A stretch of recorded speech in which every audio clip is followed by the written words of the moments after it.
Members of the 61st Legislature, distinguished guests, ladies and gentlemen, I present His Excellency and the Governor of the State of Wyoming, Matthew H. Mead.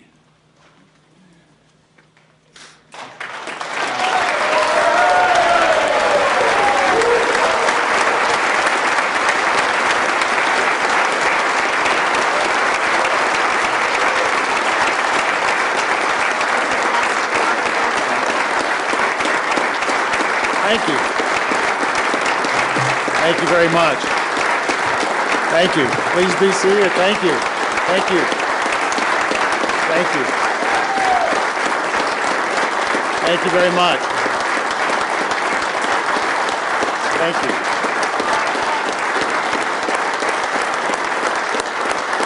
Thank you. Please.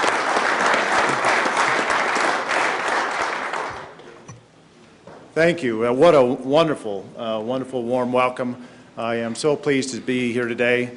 Mr. President, Mr. Speaker, members of the 61st Wyoming Legislature, fellow elected representatives, Chief Justice, members of the judiciary, and to you, the citizens of Wyoming, including those in our schools and our troops abroad who may be tuning in today by means of various media.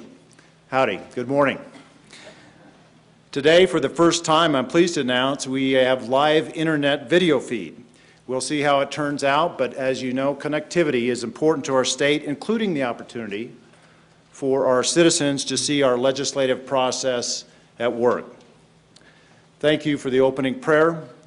I thought it was appropriate reflection upon the beginning of these proceedings. It was a fitting and lovely prayer. I thank you all for the moment of silence because our thoughts and prayers go out today to all the victims of the tragic shooting in Tucson, Arizona last weekend. There is no place for such violence in our democracy. It was a despicable act. Sworn in last week as our state's 32nd governor, I have the privilege this week of delivering my first State of the State address. This is a commencement. It is the start of a process. More important are the actions that will follow it, for I plan to move forward with the platform I campaigned on last year. At the heart of that platform are the following priorities: jobs and the economy, connectivity, infrastructure, assisting cities, towns, and counties, streamlining government, education, and dealing with federal issues on matters vitally important to our state. I'll talk about each of these areas today because they will be the focus of my efforts. Before I begin my remarks, there are a few preliminary matters I'd like to cover.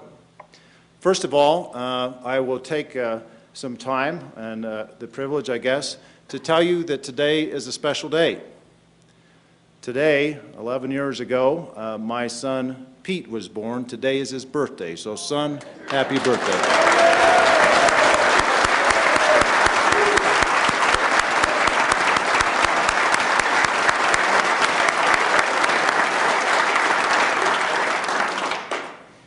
We are very proud of you, Pete, and Mary, we are very proud of you. You were just great this last year.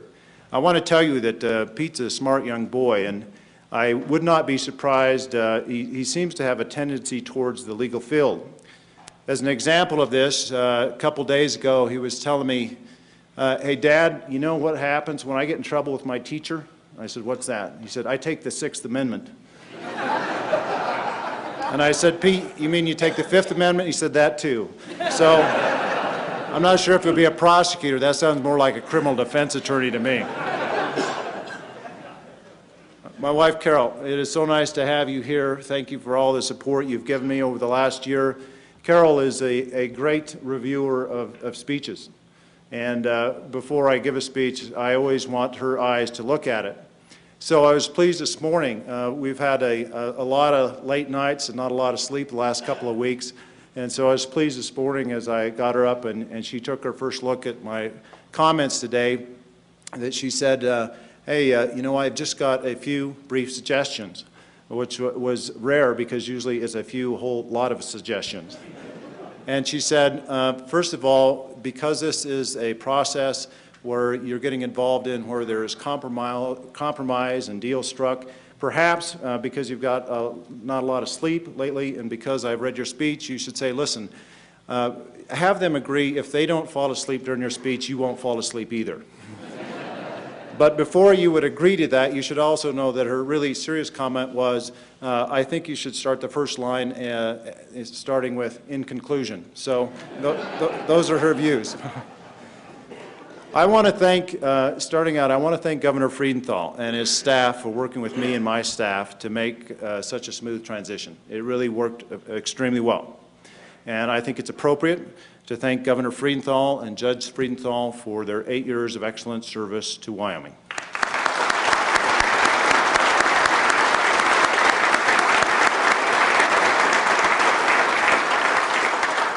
Governor Freudenthal called me on the phone this morning, and I wasn't sure it was to give me last-minute advice or last-minute grief, but I did get something from him, and he was very kind in his comments.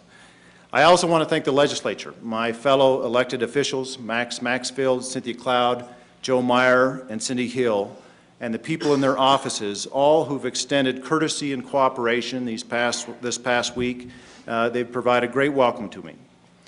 I also want to congratulate again the 24 new legislators who won election and have taken up their places for the first time in these wonderful chambers. New members bring many good ideas and fresh constituent views, and I am pleased to be starting out with you. I'd also have some people I'd like to recognize.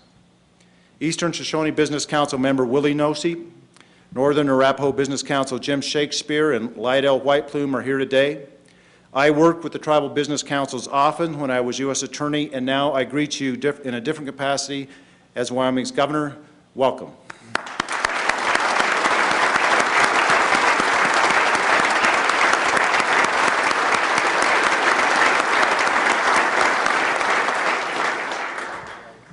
Major General Ed Wright, the Adjutant General of the Wyoming National Guard, is in the gallery today. General Wright has had a long, distinguished military career. He has served as Adjutant General since 2003. General Wright's entire tenure as Adjutant General was served in wartime. It included more than 20 Wyoming National Guard deployments, which involved more than 4,500 soldiers and airmen.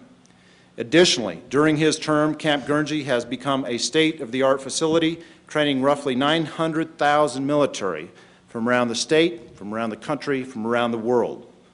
He will be retiring in March, and we recognize him today for his distinguished service to our state and our country. Thank you, General Wright.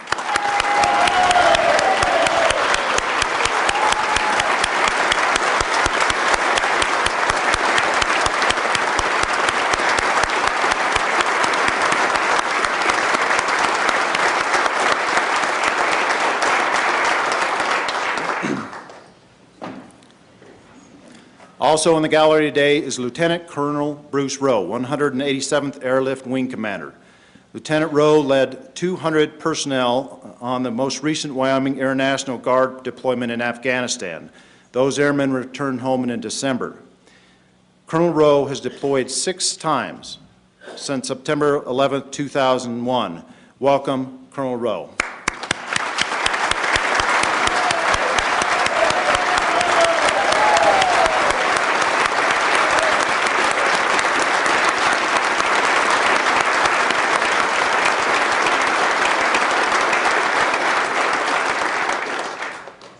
Major Dane Rogers, C Company, 5th Battalion, 159th General Air Support Aviation Regiment, is also in the gallery. He is the deployed unit commander for Charlie Med, our medevac helicopter unit, the most deployed unit in the Wyoming Army National Guard. Major Rogers and the Army National Guard soldiers under his command will leave for a 1-year mission to Afghanistan tomorrow. This will be his 4th deployment. Please join me on safe journeys and a welcome home in 1 year. Thank you, sir.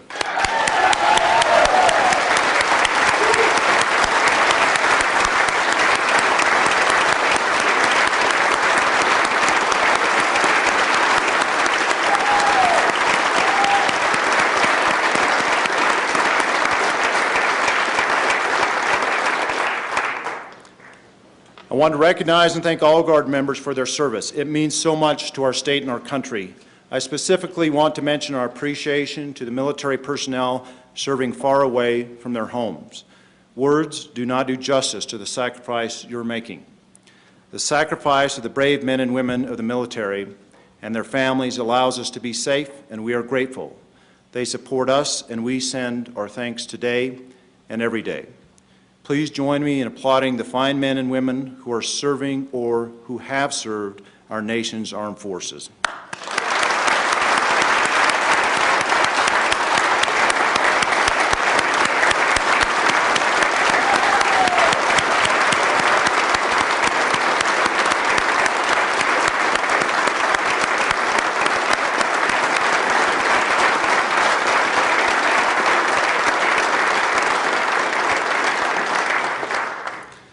I want to recognize the achievements of our fine teachers and students from around the state. One teacher from each of the state's 48 school districts receives a Teacher of the Year award, and from that group, a panel of parents, teachers, and legislators selects the statewide Teacher of the Year. We have with us the teacher selected last fall to receive this year's award. Please welcome Lori Graves. Lori teaches 3rd grade at Bighorn Elementary School, and she is the 2011 Wyoming Teacher of the Year. Lori, you represent all the fine teachers we have in Wyoming, and I thank you for being here and for your excellence in the classroom.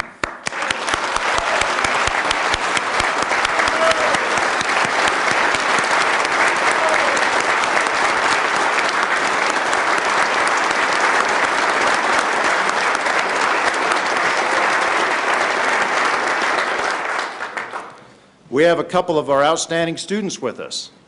James Wilson is 9 years old. He is an award-winning pianist from the UW Lab School in Laramie. James won his division of the Asian American Music Society 2010 International Competition and performed at the Kennedy Center in Washington, D.C. in December. And I will tell you that if you haven't done it, you should get on and watch that clip, because banging the 88s doesn't describe what this young man can do. It's amazing. So thank you very much and congratulations.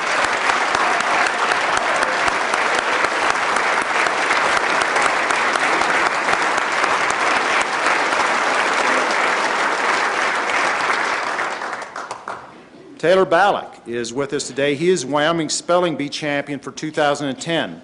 Taylor is from Clear Creek Middle School in Buffalo. Taylor represented Wyoming in the National Spelling Bee last spring. My staff advised me to use the word that he won the competition on. I could not spell it, let alone say it. So just say it was very difficult, and we congratulate you very much.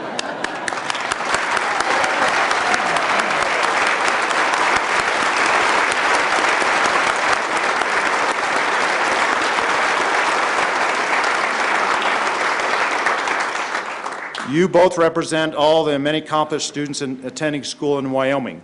We are proud of you both and expect great things from you in the future. We have our state emerging leaders. Mark and Susan Kupke are here from Lusk. Carrie Mahanovich is here from Pinedale. These folks are representatives of those honored in 2010 for the 20 People Under 40 program. They are business leaders and they are community leaders. These are enterprising individuals, and they are blazing trails into the future, so we also welcome you both.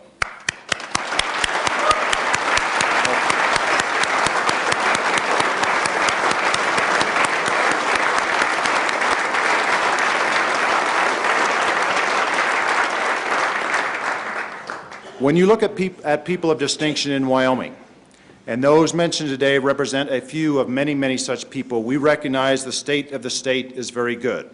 Wyoming's future is in capable hands. Beyond the people quotient, taking a look at the big picture, I will make a few general observations here. While some states face significant budget shortfalls, our state does not. The latest Craig information projects approximately $275 million available to the general fund budget reserve account due to higher energy prices, sales tax, and improving employment. Some states have lost population for one reason or another. We have not. We have seen a population growth just slightly over 14% over the last decade. The nation as a whole continues to face high unemployment. We do not. Wyoming started 2010 with an unemployment rate over 7%, but the latest reports for November indicate an unemployment rate that has dropped to 6.6%. Wyoming's rate is well under the national average, which has hovered in the mid-9% range or higher for some time. And we have abundant resources. We, of course, have great leaders. We have energy, wildlife, open spaces, agriculture, recreation, all of them world-class assets. We are the envy of many states, yet there remains much to be done in order to secure a better future. Because when the nation remains under an economic cloud, the cloud moves our way. With more than 6 out of every 100 workers out of jobs in Wyoming, we need to create more opportunities. Because I can tell you, for those working who cannot find work, the unemployment rate might as well be 100%. With our revenues tied largely to energy, we need to diversify our economic base and promote economic growth in general. With our communities still feeling the effects of the economic downturn, we need to provide an additional source of revenue to our cities, towns, and counties. It is good that we do not face a repeat of last year's fiscal austerity with 10% budget cuts and revenue shortfalls that affected everyone in the chain from the state on down. It is good that we have an unexpected amount of money for a supplemental budget, but the last few years have provided a wake-up call. We need responsible growth, growth that's right for the times and our needs, growth that does not compromise our values. Now for some specifics. This is a conservative state government, and we recognize that. A relatively small shift in commodity prices can have a dramatic effect on revenues. We should remain conservative, even after the good news of this week's Craig revenue adjustments, which provided us with an additional projected $22.7 million in revenues this biennium. Because this is a general session, only limited supplemental budget recommendations are before you. Governor Freudenthal proffered his supplemental budget recommendations in December. I concur with many, but not all of them. I will discuss some of the budget proposals today, but I will also appear before the Joint Appropriations Committee tomorrow for further discussion of the supplemental budget. Let me start by saying I support the additional $52 million in funding for highways and $52 million in funding for local governments, most of which should go to capital construction. That extra money this year will make reasonable progress towards addressing our infrastructure and local needs. I'll address this in detail later on. Although less than requested in Governor Freudenthal's recommendations, I do recommend $6.1 million to bring those state employees earning less than 90% of market pay to that market pay level. I consider this investment in our state workforce appropriate and necessary. We appreciate the work of state employees and want to give due recognition for it. Down the road, we should continue to reevaluate our economic picture and continue efforts to reach market pay for state employees based on regular and updated accurate data. I support $3.1 million in supplemental funding for performance awards only if there is a viable system for recognizing excellent performance by state employees. We should not reward average. We should reward excellence. We should reward success. And in order for that to happen, an evaluation process has to be meaningful. I mean to make it so. I am asking agency heads to sign a commitment letter. When they accept their positions, the commitment letter, among other things, includes a commitment to create an evaluation process for a realistic assessment of each state employee's performance. I expect agency heads using a meaningful evaluation process to be able to give their exceptional employees performance awards, incent those meeting expectations, provide assistance to struggling employees, and address non-performers. I also ask state agencies heads for a commitment to approach the budgeting process with fiscal discipline. We should exercise restraint when it comes to dealing with public money and always keep a close eye on the size and cost of state government. This commitment letter I'm asking for is a first. Now, I remain skeptical that more dollars spent on buildings translates to a better education. Dollars spent on buildings are not dollars spent on teaching. Bricks do not an education make. Having said that, I understand that we are required by law to have a funding model, but I want a plan in place that convinces me that these dollars are being spent for the maximum benefit of Wyoming, its children, teachers, and citizens.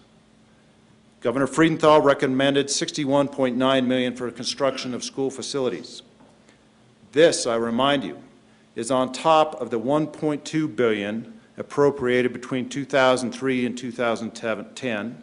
It is on top of the $156 million approved last session. I will not support Governor Freudenthal's recommendation until I see an improved preference law is in place and enforced. I want to see a strong preference law and other contracting issues resolved before we pour more dollars through the supplemental budget to the School Facilities Commission. Some of you have assured me, and I take you at your word, that this can be done and this can be accomplished this session. I will look for that bill before approving supplemental monies this session to build schools. The bottom line of my budget recommendation is that I have cut $22.1 million in general fund expenditures and $61.9 million in school capital construction spending program from the supplemental budget. Coupled with this week's Craig revenue forecast, the legislature has roughly $52 million in the general fund and $332 million in the school capital construction program available to you. Don't spend it all in one place. Perhaps better yet, don't spend too much of it at all. To create jobs and to grow and diversify our economy, we should build on Wyoming's natural advantages, our energy, ag, tourism, and great workforce. We should not just extract and export our energy, we should look for value-added projects that use some of our energy here. For example, our superb wind resources partner well with natural gas-fired turbines, which fill out the energy stream during lulls in the wind. We should develop both wind and gas-fired turbine projects where possible. I support the current efforts of those working on these types of projects. And why not manufacture wind turbine components here as well? Let's build the items needed to develop our wind resources right here in Wyoming. I can assure you this is doable. Such manufacturers are looking at Wyoming now, and I'm a supporter. This is an example of how we can build on Wyoming's natural advantages to diversify our economy and create jobs. Now, I know there's going to be a healthy debate about wind issues, property rights, taxation, eminent domain.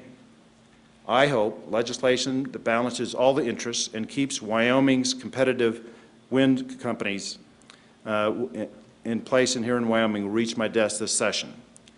We need to continue to capitalize on all our natural advantages, not only with our wind, but our climate. We have a good weather climate for some industries, in particular for data centers. I support funding the money to recruit mega data centers. In Wyoming, we have what they need. And if you're in a state you don't have what they need, you can't get it. We have these natural advantages. We have a favorable weather climate with a low number of required cooling days. We can produce abundant, relatively inexpensive electricity. We have relative safety from natural catastrophes such as hurricanes, and we have available land. We also have an established track record with NCAR supercomputer being built in Cheyenne. That's why I support the allocation of $14.5 million in general funds for the recruitment of multiple mega data centers. Such centers bring support businesses and other enterprises along with them. It is my belief they are a business magnet. I supported the bill passed last year that exempted qualifying computer equipment from sales and use tax. I thought last year's bill provided an attractive and appropriate incentive for business, and I would call for reasonable additions this year, like for computer software, to improve upon it. Please take a look at that legislation. We must also continue to support all our extractive industries. With respect to coal, oil, and gas industries, I support research and development of carbon capture and sequestration technology. I am skeptical about man-made global warming without more and better science. but I am not skeptical about growing demand by our energy customers for cleaner coal and gas, and I'm not skeptical about oil industry's need for carbon injection technology for enhanced oil recovery. Improved technologies provide a benefit to companies and help them remain profitable. Wyoming is on the cutting edge of many technologies. We have laws in place and projects underway. Technology will be improved with projects like the UWGE coal gasification facility, the development of the DKRW project in Carbon County, and advanced and continued research at the School of Energy Resources. Technology will help keep our energy industry competitive. I will look favorably on legislation sent my way to foster science and commercial applications, remembering that advances in energy technology will only continue to occur if energy companies remain profitable. I support continuing the manufacturing sales tax exemption. The current law has the exemption expire at the end of this year. I would remind you that 40 other states have this exemption, and Wyoming must remain competitive. Nearly 200 Wyoming businesses already use this exemption. And as we speak, as we are here today, manufacturers targeted by the Wyoming Business Council and my office anticipate this exemption. This includes manufacturers of wind tower components, about which I spoke earlier. Without this extension, we risk the real possibility these businesses will locate in other states. I hope you'll take up the issue of extending the manufacturing sales tax exemption, decide to extend it, and put a bill on my desk. I'm also keenly interested in legislation that will strengthen our ag and travel industries, which are vital to our state's economy, and I know you'll be considering such bills this session. For example, I support increases for rangeland assessment and for tourism promotion. We need to make, as we go forward, our state regulatory environment predictable and reasonable so businesses can plan and commit resources to our state. The backlogs and delays at the Land Quality Division within the Department of Environmental Quality are an immediate concern. The undue backlogs and delays need to be made a thing of the past sooner rather than later. The issue is addressed in my budget recommendations, which I'll lay out tomorrow. The fact that our state is fiscally sound and otherwise a desirable place means we can welcome with open arms businesses that are looking for a welcoming place. One of the ways we do that is with technology. Improving connectivity provides all sorts of possibilities. It allows us to deal with each other directly and daily, interactively, not just from the hours from 8 to 5. It increases business productivity and access to markets. I support using technology to maximum advantage, to improve state government, to improve the business climate for tech as well as other businesses, to enrich our personal and work lives, to improve the quality of patient health care through the use of electronic health records, to support better communication between physicians and patient, and prevent expensive duplication of testing. I support measures that will give our state the competitive edge from a technology standpoint. For example, we already have begun work with a private telecom provider to expand the high-speed fiber optic footprint across Wyoming. This expansion could increase bandwidth capacity more than tenfold to an additional 11 Wyoming communities. We're also working on lighting up dormant or dark fiber circuits that run across the southern portion of Wyoming into Salt Lake City and beyond. From an economic development perspective, this growth in connectivity will allow us the bandwidth necessary for mega data centers while also benefiting manufacturing and smaller businesses throughout many of our Wyoming communities. Our interstate highways and railroad network connect us all to the other states and all parts of the country, and they should help make us the business hub. The highways especially are important for business, personal, and tourist travel. I support additional supplemental appropriations this year for highways. Highway construction needs a reliable source of added funding. The recommended $52 million in supplemental funding this year makes reasonable progress in my mind on highway construction. Those dollars should be used to do what is needed most in 2011. I also support funding for water development projects. Water is a precious resource in the arid West. We need to use all our allocated amounts under the various compacts and court decrees. Water projects spur economic development across the board for energy, ag, tourism, industry. Our cities, towns, and counties need additional revenue. We saw this most starkly last year. I do support a legislative fix that would provide this revenue. Specifically, I support diverting one half of 1% of the statutory severance tax on minerals and splitting it into thirds. 1/3 to local governments, 1/3 to highways, and 1/3 to the state's rainy day fund. This is money that will not only be used to invest in infrastructure, not only to invest in our localities, but also invest in savings. It's a good investment all the way around. As many of you know, the projected distribution would be about $52.15 million to each of the three recipient categories. I would like to see a greater percentage of the local government share go to fund projects. That is, 75% should be put towards capital construction and 25% for operations. I would like to see this investment, this 1/2 of 1% of the severance tax, divided it into thirds, be made permanent or long-term with a sunset provision of 7 years down the road to 2018. Now, I recognize there's serious disagreement about this proposal, and maybe that's understating it. I'm assuming your laughter is to mean nothing. And it's all right. There should be disagreement, because it's a great deal of money. But we all agree that money should be wisely invested. Some want to place all that money in the rainy day fund. There's no question that our rainy day fund can serve us well during those times when the price of our natural resources decline. But I have faith in Wyoming. And while we've had wise investments from the Treasurer's Office for many years, we also have to be aware during these shaky times where major financial companies, where auto manufacturers, where not just companies but entire countries are failing. Even the best investment decisions carry risks not seen for many decades. We have seen the results of these tumultuous times for outside investing, as we now are back in the black. But in the past year and a half, we have seen unrealized losses from state investments as of June 30th, 2009, of over $647 million. The realized losses were $201 million. This illustrates the volatility of the markets during this time. Now, we cannot take the risk out of investing in the markets, and with my proposal, we will continue investing in the markets with that 1/2% via the rainy day fund. But we will also broaden our investment to Wyoming. Now, we all care greatly about our local communities, and this body has a good track record of supporting local communities.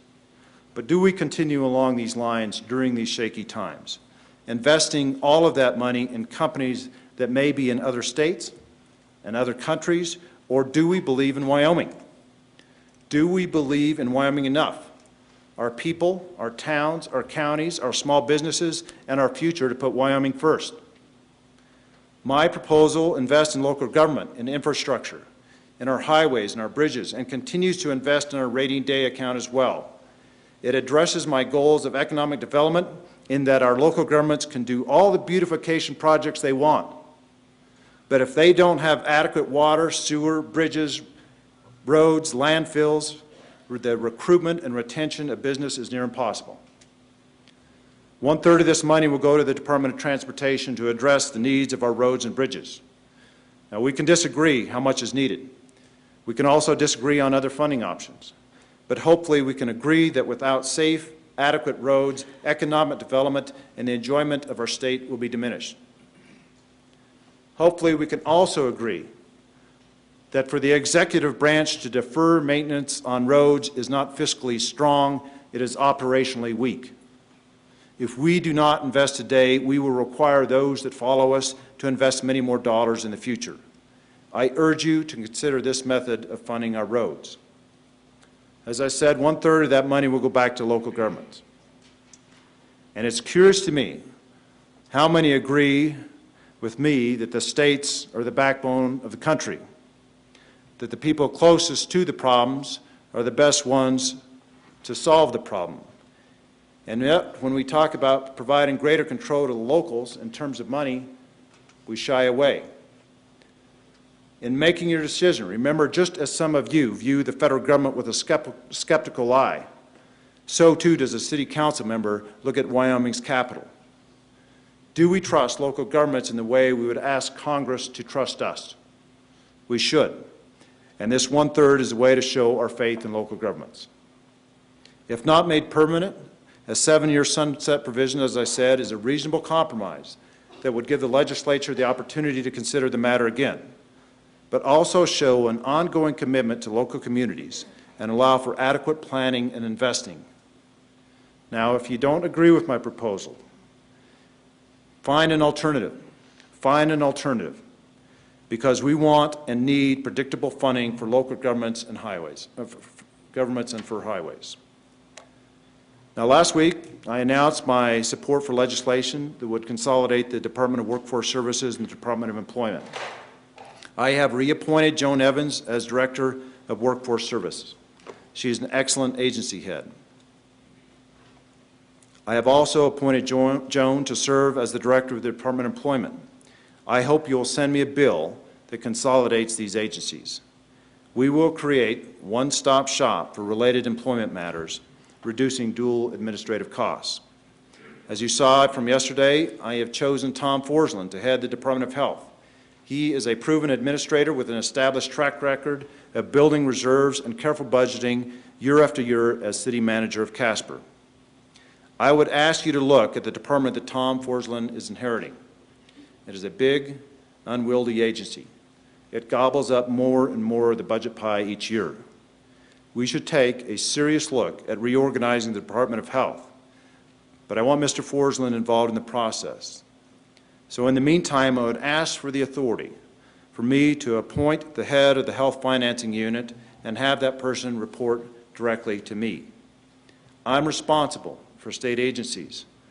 Legislation is currently being drafted that would provide me greater latitude in appointing people within agencies. My responsibility to make sure people within agencies are fiscally responsible, provide outstanding service, and follow a vision for the state goes hand in hand with my ability to appoint. So I'd ask for your support of this effort. In Wyoming, we need to talk about education. And it is my belief the vast majority of teachers and administrators are doing an excellent job. But we recognize we're spending on a Cadillac plan and not getting Cadillac results. We all know we need to do better.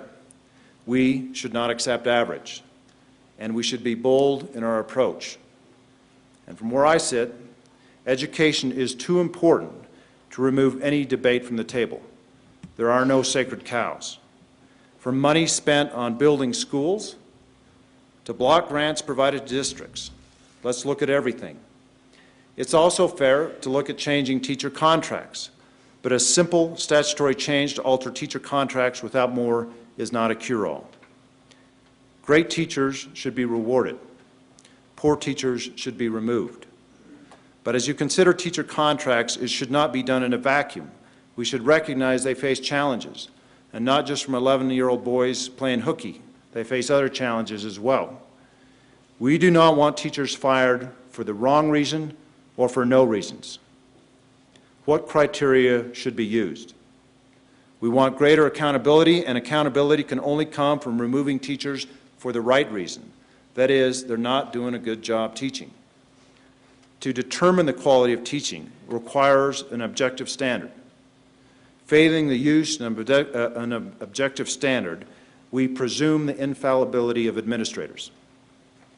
We need a testing program that is administered in a way that will measure students and teachers alike in a manner that clearly identifies both successes and problems. The issue of charter schools is one I'm interested in moving forward. It is my belief that charter schools could provide some new ideas to be used at traditional schools. For this model to work, the charter schools cannot cherry pick the best students. Now, we all talk about local control, but I expect school districts to use block grant money, state money, in a way that puts our students in the best position to succeed. We cannot provide endless funds to school districts without results. So on these issues, I look forward to working with you. I look forward to hearing your ideas. I look forward to working with Superintendent Hill on education. And I would just say, I know it's complex, I know it's difficult, but we cannot ignore education. It is too important to our future. As I said in my inaugural address, the federal health care bill may be the best Congress could do. It is not the best we can do. Therefore, I support legislation that would establish a litigation fund related to the federal health care law. As you no doubt know, I have taken steps to join the Florida lawsuit against the Affordable Care Act. I understand, as some of you told me, the criticism in doing so. Some because they like the act, some because they're worried about the expense associated with the lawsuit. I do not like the act. In my view, it is bad policy and too costly. This law will significantly increase our Medicaid rolls. Mississippi, for example, forecasts the overall cost to implement the Affordable Care Act in the state will be $1.7 billion over 10 years, including $443 million in year 10 alone. Now, while the federal government has committed to the bulk of the costs associated with Medicaid expansion, the last I checked, the federal government has significant financial problems of its own. On top of that, the federal promise does not cover all the additional expenses. Concerning the cost of the lawsuit, the current prediction is that it will cost us $1,000. And the Attorney General has been told it may not cost us a lot more than that at all. But I will tell you, frankly, even for a much, much larger amount, I am willing to fully test the legality of the law because it has implications beyond health care. While this is a 10th Amendment issue, the law should be tested with the same force and vigor as if it was a First or Second Amendment to our Constitution that was being eroded. I believe that the rights of the states remain important, not just for legal principle, but because I believe the states can do a better job. Comparison of Wyoming's checkbook to Congress's checkbook is evidence that we can and that we have. I hope I will have your support in standing firm for Wyoming.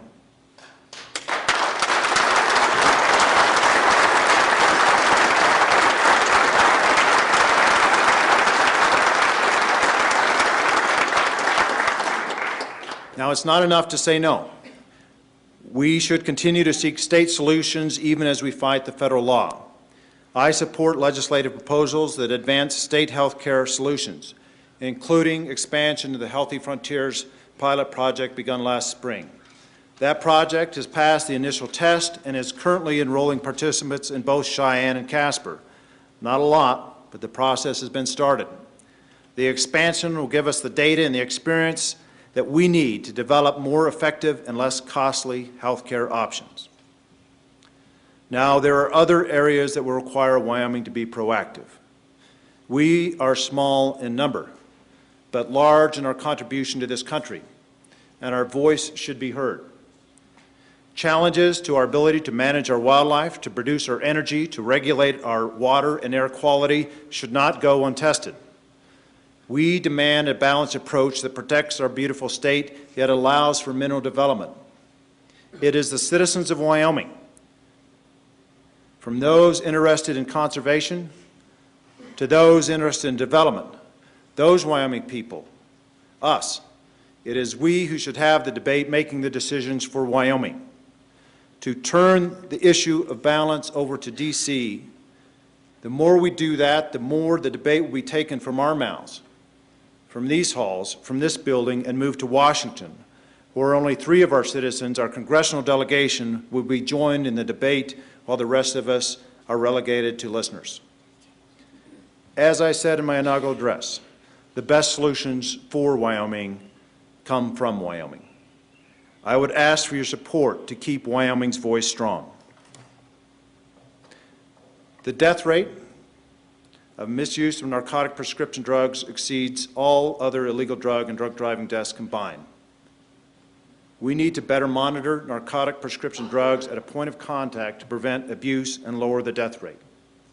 This is one issue. There are many other issues that are of interest to me and to all of you during this session. Other pressing matters include other health issues, ag issues, law enforcement issues, our aging population. I will look closely at any legislation you put on my desk. There's as much to consider, but I will tell you that I'm a conservative by nature. And on both sides of the aisle, we have conservative and practical people. And in this general session, I ask for an approach that begins the process of efficient, streamlined government. I will tell you that from my point of view, I'm interested in those laws that will help those who cannot find work. I'm interested in laws that do not make small business owners shudder, wondering what rules and regulations will come out. We should pay attention to what matters most. This body has and will continue to set an example of vigorous but always civilized debate, and all of us are proud of the example that you set. Let's provide a framework where individuals through hard work, innovation, and dedication can enjoy the freedoms of Wyoming. Thank you for your opportunity to address you in this chamber, on your home court, so to speak. It's been an honor and it's been a pleasure. You are always welcome, all of you, in my office, and I would be privileged to have you visit me. The boxes are unpacked, the welcome mat is out, and the welcoming mat is in. And the door will be open. May we have the vision. May we have the courage and the faith to make wise decisions. May God bless us all, our great state, and our great country. Thank you very much.